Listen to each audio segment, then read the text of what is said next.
بسم اللہ الرحمن الرحیم ایاک نعبد و ایاک نستعین۔ میں سب سے پہلے تو کیونکہ آج مدارس کے ہمارے علماء بھی ہیں اور ہمارے اسٹوڈنٹس بھی ہیں، طالب علم بھی ہیں، میں سب سے پہلے آپ کو ایک چیز بتا دوں کہ نبی صلی اللہ علیہ وسلم نے سب سے زیادہ زور تعلیم پہ دیا تھا،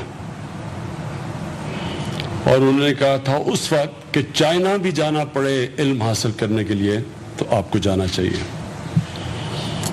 اور انہوں نے جو تعلیم کے اوپر زور دیا تھا، یہ آپ کو سب کو پتا ہونا چاہیے کہ اس وقت مسلمانوں کے اندر بہت کم تعلیم تھی، اور جنگ بدر کے بعد انہوں نے کہا تھا کہ جو قیدی واپس کرتے تھے اس سے پیسے بھی لے سکتے تھے، ان کے جو گھر والے تھے وہ پیسے دیتے قیدی واپس کرنے پہ، پیسے بھی لے سکتے تھے، لیکن انہوں نے کہا جو 10 مسلمانوں کو پڑھا لکھا دے گا وہ واپس جا سکتا ہے پیسے کے بغیر، یعنی کہ ترجیح دی تعلیم کو۔ پیسے نہیں تھے مسلمانوں کے پاس تب، اور کیونکہ انہوں نے لوگوں کے ذہنوں میں ڈال دیا تھا کہ تعلیم کے بغیر ایک معاشرہ اوپر نہیں جا سکتا، تو وہ جو تعلیم کے پیچھے وہ قوم، وہ جو مدینہ کی ریاست کے اندر وہ لوگوں کی خواہش ہوئی، تو 700 سال تک دنیا کے سارے ٹاپ سائنسدان مسلمان تھے۔ یہ تاریخ کی بات ہے، یہ ایسے کوئی ہم کئی دفعہ جوش میں آ کے باتیں کر دیتے ہیں، یہ میں آپ کو حقیقت بتا رہا ہوں۔ ایک دنیا کے اندر ہر 50 سال کے اندر جو سب سے بڑا سائنٹسٹ تھا، یہ دنیا کی تاریخ میں ان کے نام دیے ہوئے کہ کون ہر 50 سال میں سب سے بڑا سائنٹسٹ کون تھا، تو 700 سال تک سارے ٹاپ سائنٹسٹ مسلمان تھے۔ اور اسی لیے مسلمانوں کا جو صرف تلوار کی وجہ سے مسلمان اوپر نہیں آئے تھے، علم کی وجہ سے آئے تھے، اور علم طاقت ہے۔ اور یہ آپ حیران ہوں گے سن کے کہ جب انگریز نے حکومت شروع بھی کر دی اور مسلمان کمزور بھی ہو گئے ہندوستان میں، تو جو 1815 میں انگریز لکھتا ہے، جو گورنمنٹ کالج کا پہلا پرنسپل تھا، وہ کہتا ہے کہ جو دلی کے جو 2 ٹاپ مدرسے تھے ان کی سٹینڈرڈ جو اس وقت دلی کالج انگریزوں نے بنایا تھا اس سے زیادہ اوپر تھی، اور ان مدرسوں کی سٹینڈرڈ آکسفورڈ کیمبرج کے مقابلے میں تھی۔ تو انگریزوں نے کیا کہ مدرسوں کے جو وقف ہوتا تھا، جس سے وہ پیسے دیتے تھے بڑے بڑے عالموں کو تاکہ بڑے زبردست ٹیچر ہوتے تھے مدرسوں کے، اس لیے تو سٹینڈرڈ اوپر تھی، انگریزوں نے وقف سارے قابو کر لیے اور تنخواہ کے اوپر لگا دیا، اور تنخواہیں اپنے کالج والے ٹیچرز کو زیادہ دے دی جو انگریزی پڑھاتے تھے، اور آہستہ آہستہ آہستہ جو پیسہ تھا جس پہ مدرسے کے عالم جاتے تھے ان کا پیسہ کم کر دیا۔ تو اس نے بڑے سوچ سمجھ کے مسلمانوں کا تعلیم کا نظام ختم کیا تھا۔ جب تعلیم ختم ہوئی تو مسلمان نیچے گئے۔ تو جو میں آج جو میں مبارک دینا چاہتا ہوں شفقت آپ کو، کہ ہم نے یہ فیصلہ کیا ہے کہ یہ جو انگریز کا بنایا ہوا تعلیمی نظام تھا جس نے طبقے پیدا کیے، ایک اس نے چھوٹا سا کلاس بنا دی انگریزی بولنے والے انگلش میڈیم سکولوں کا، اور اس کے بعد اس نے ایک اردو میڈیم عام لوگوں کے لیے بنا دی، اور جو مدرسے تھے وہ آہستہ آہستہ وہ صرف جو سب سے کمزور طبقہ تھا ملک میں، ایک ایسا تاثر گیا کہ صرف وہی جاتے ہیں مدرسوں میں۔ اور ہم نے یہ فیصلہ کیا تھا ہماری جب گورنمنٹ آئی کہ بہت بڑی ناانصافی ہے کہ ایک طرف ہم اردو میڈیم ہیں، ایک طرف دینی مدرسے ہیں، اور ایک چھوٹی سی تھوڑے سے لوگ انگلش میڈیم۔ ایک ہی ملک میں 3 قوموں کا مختلف سلیبس چل رہا ہے، اور جو ہمارے دینی مدرسے میں بچے تھے ان کو ہم ایسی تعلیم ہی نہیں دے رہے کہ وہ اوپر آ سکتے ہیں۔ دیکھیں، جب ہمارے نبی صلی اللہ علیہ وسلم نے تعلیم پہ زور دیا تھا تو تعلیم کا مطلب کیا ہے؟ اسلام ہمیں کیا چیز سکھاتی ہے؟ سب سے بڑی چیز اسلام ہمیں سکھاتا ہے انسان بننا۔ جو یہ ایٹم بم ہے یہ بڑے سائنسدانوں نے بنایا ہوا ہے، جو یعنی دنیا کی تباہی ہوتی ہے، یہ بھی علم والے، تعلیم والے سائنسدانوں نے بنایا نا. لیکن جو اسلام ہے وہ تعلیم کے ساتھ ساتھ، سائنس کے ساتھ ساتھ ہمیں انسانیت بھی بتاتا ہے. وہی انسان ایک ایسی دوائی نکال سکتا ہے جس سے لاکھوں کروڑ لوگوں کی بھلائی ہو سکتی ہے، اور وہ پھر بم بھی بنا سکتا ہے جس سے کروڑوں لوگ تباہ بھی ہو سکتے ہیں. تو اسلام اور جب تعلیم ساتھ جاتے ہیں تو ہم ایک قوم کو ایک انسانیت کی طرف بھی لے کے جاتے ہیں. ایک انسان کا صرف ایک پیسہ بنانا پہلو نہیں ہے کہ آپ اس کو وہ پڑھا دیں تعلیم تاکہ وہ اچھی نوکری لے کے پیسہ بنانا شروع کر دیں. جو ہمیں اسلام بتاتا ہے، ہمارا دین بتاتا ہے، اور بھی دین بتاتے ہیں جو کبھی سائنس نہیں بتاتی، کہ اس دنیا میں آنے کا مقصد کیا ہے اور اب مرنے کے بعد ہمیں کیا ہوگا، یہ صرف دین کے اندر ہے. سائنس آپ کو اس کے جواب نہیں دے سکتی. تو کیونکہ اگر سائنس جواب نہیں دیتی تو لوگ سمجھتے ہیں دنیا میں آنے کے بعد مقصد ہی پیسہ بنانا ہے. پھر ہر طرح انسان پیسے بناتا ہے. جو حق، رائے حق، یہ تو صرف ہمیں تعلیم بتاتی ہے، دینی تعلیم اچھے برے کی تمیز بتاتی ہے ہمیشہ کے لیے. ہمیں بتاتی ہے، ہمیں سمجھاتی ہے دین کہ جو آپ کا مرنے کے بعد جو زندگی ہوگی وہ آپ نے کس طرح اپنی زندگی گزارنی ہے دنیا میں. کیونکہ ہر وقت آپ کو وہ دو راستے ملیں گے دنیا میں. ہر انسان کو صبح بھی آپ اٹھتے ہیں تو کئی دفعہ آپ کو فیصلے دو چیزوں میں کرنے پڑتے ہیں. ایک وہ جو آپ نماز میں مانگتے ہیں کہ اللہ ان کے راستے پہ لگا جن کو تو نے نعمتیں بخشی، ایک وہ راستہ ہے. اور ایک وہ راستہ ان کا راستہ نہیں جو تباہی کا راستہ ہے، جو شیطانیت کا راستہ ہے. یہ آپ کا، جب آپ کو سب سے بڑی چیز ہوتی ہے جب آپ کو تعلیم ملتی ہے، آپ کو راستہ، وہ سیدھا راستہ جس کو اللہ نے، جس راستے پہ ہمیں اللہ کہتا ہے کہ اللہ کی نعمتیں اس راستے پہ، تو یہ ساتھ ساتھ جاتا ہے. علم، تعلیم، انسانیت جو ہمیں دین سکھاتی ہے. اس لیے ہم نے یہ فیصلہ کیا کہ ہم اپنے جو مدرسے میں ہمارے بچے پڑھتے ہیں ان کو ہم دین بھی ساتھ سکھائیں، اور ساتھ ساتھ ان کو پھر ہم موقع دیں کہ وہ کچھ بھی بن سکیں. اب علامہ اقبال تھے جس نے سب سے زیادہ، علامہ اقبال نے لوگوں کی طرف، پڑھے لکھے مسلمانوں کو اسلام کی طرف لے کے آئے تھے.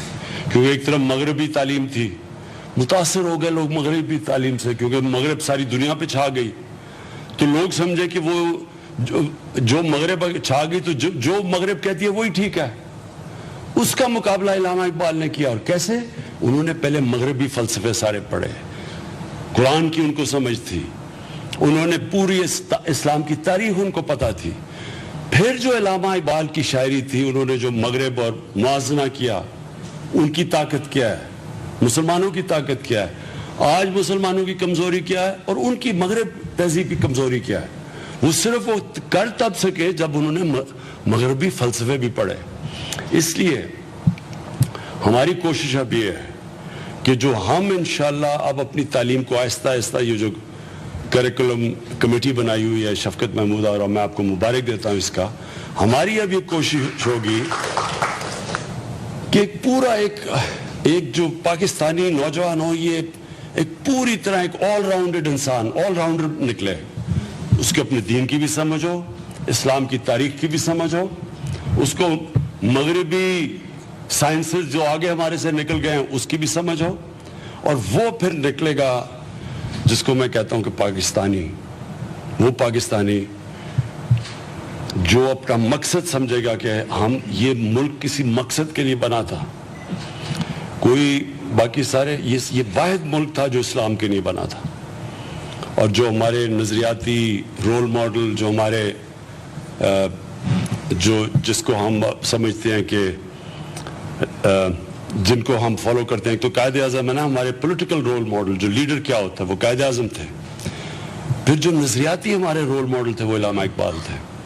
اور میں یہ ضرور کہوں گا شفقت کہ آپ نے اقبالیات ضرور پڑھانی ہے لوگوں کو، کیونکہ جو علامہ اقبال کی جو تجزیہ ہے، مغرب یعنی جب آپ اقبال کو سمجھ جاتے ہیں، علامہ اقبال کو، تو آپ سمجھ جاتے ہیں کہ ہماری طاقت کیا ہے، مسلمانوں کی طاقت کیا ہے. وہ کیا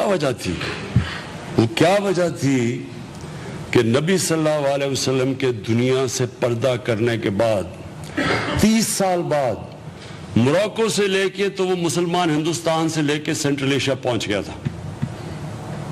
اتنی تیز کیا چیز تھی؟ ان کے پاس کوئی جدید ہتھیار نہیں آئے تھے، ان کی فوجیں بھی اتنی زیادہ نہیں تھی، لیکن ان کے پاس ایک ایسی ایمان کی قوت آئی تھی کہ وہ دنیا میں چھا گئے تھے. اور پھر 700 سال تک جو دنیا کا سب سے عظیم قوم تھے وہ مسلمان تھے. تو وہ بھی ہمارے کتنے لوگوں کو اس چیز کا پتہ ہے کہ وہ کیا چیز تھی. اس کی بھی ریسرچ ہمیں کرنی چاہیے. میں یہ چاہوں گا کہ ہماری یونیورسٹیز میں ہمارے بچوں کو پڑھائیں تو صحیح کہ کیا چیزیں تھیں، کیا وجہ تھی، کیا وہ آگ لگی تھی کہ وہ ساری دنیا میں پھیل گئے، سب ان کے سامنے بڑی بڑی سپر پاور گھٹے ٹیک گئے.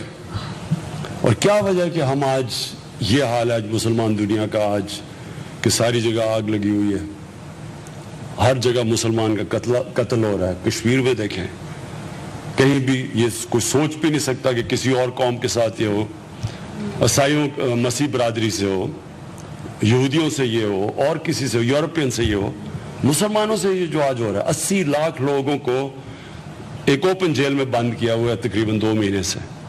کمزوری ہے نا ہماری، کیونکہ تعلیم میں ہم پیچھے رہ گئے ہیں. اور میں یہ ایک ضرور کہوں گا کہ ہم نے ترکی، پاکستان اور ملیشیا نے ہم نے فیصلہ کیا ہے کہ ہم اب 2 چیزیں کریں گے. ایک، ہم ایک ٹی وی چینل نکالیں گے جس طرح الجزیرہ ہے، BBC ہے، لیکن اس کا مقصد یہ ہوگا کہ مسلمانوں کی جو ہماری ریپرزنٹیشن نہیں ہوتی، جو ہمارا پوائنٹ آف ویو سامنے نہیں آتا، ہمارا جو موقف سامنے نہیں آتا، ہمارا بھی موقف سامنے آئے دنیا کے اندر. انگریزی چینل ہوگی تاکہ دنیا میں ہم بتائیں مسلمانوں کو کہ ہمارا کیا موقف ہے. اور دوسری، ہم فلمیں بنانا چاہتے ہیں. یہاں زیادہ تر فلمیں آتی ہیں، ہالی ووڈ کی فلم ہوتی ہے، یا پھر وہ ہالی would say Bali would say ہو کے پھر یہاں پہنچ جاتی ہے لالی ووڈ، وہ بھی اس کی کاپی کر لیتے ہیں. ہم وہ فلمیں بنانا چاہتے ہیں جو بتائیں کہ یہ جو میں نے ابھی آپ سے بات کی ہے کہ وہ کیا چیز تھی مسلمانوں. ایک سے ایک بڑا عظیم انسان تھا. خالد بن ولید کے اوپر فلم بنائیں، اور جو ہمارے اتنے ہیرو نکلے تھے ان کے اوپر فلمیں بنائیں. پتہ تو چلے ہمارے لوگوں کو یہ کون تھے.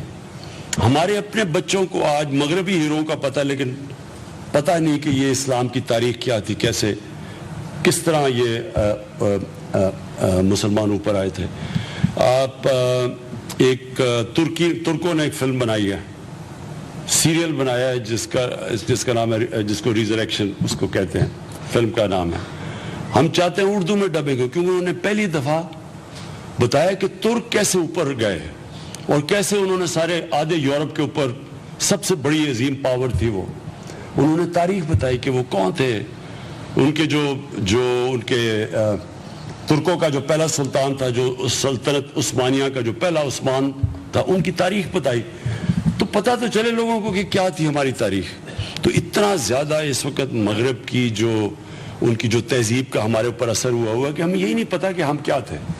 اور یہی میں انشاءاللہ ایک تو ہم میڈیا کے اوپر بھی آئیں گے، اور ایک ہم اپنا تعلیمی نظام سنکرونائز کریں گے.